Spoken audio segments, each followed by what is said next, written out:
मेरो नागरिकतामा एउटा नाम छ। भर्खर मात्र भोटर आइडी बनाएको, नाम चाहिँ मिल्यो, थर चाहिँ फरक भएछ। ला अब मैले भोट हाल्न पाउँछु कि पाउँदैन? हो यस्तै या अरू निर्वाचनसँग सम्बन्धित हजुरहरूसँग अरू कन्फ्युजन छ भने पनि अब साथीलाई चाहिँ नसोधौँ है। निर्वाचन आयोगको टोल फ्री नम्बर 1102 मा फोन गरेर यी सबै प्रश्नको उत्तर पाऊँ। नेपालमा चुनावको बेलामा दुईटा कुरा धेरै फैलिन्छ। एउटा भनेको हल्ला, अर्को भनेको अफवाह।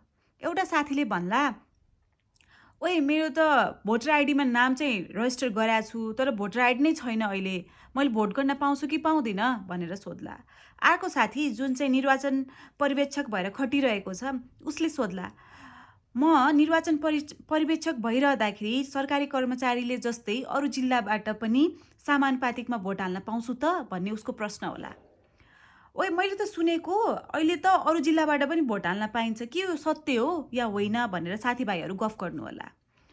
फेसबुकले त कुन दिन चुनावै सर्यो भन्देला। हो यस्ता अफवाहमा हामी अब विश्वास नगरौँ।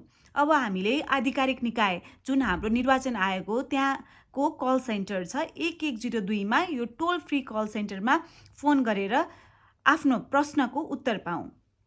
अनि राम्रो कुरा के हो थाहा छ? तपाईले सोधेको प्रश्नको नि एकदमै गोपनीयताको सुरक्षित हुनेछ।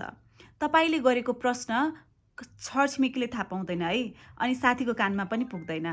त्यसैले साना होस् या ठुलो, अनि एकदमै सिरियस हो या कि लाज लाग्ने जस्तो सुकै प्रश्नको पनि तपाईले त्यहाँबाट उत्तर पाउनुहुनेछ। किनकि निर्वाचन भनेको कन्फ्युजन हुने बेला होइन, यो भनेको त सही जानकारी लिएर सही निर्णय लिने बेला हो। त्यसैले हल्लाको पछाडि नलागौँ। केही कन्फ्युजन छ भने निर्वाचन आयोगको कुन नम्बर रे 1102 मा फोन गरौँ है त।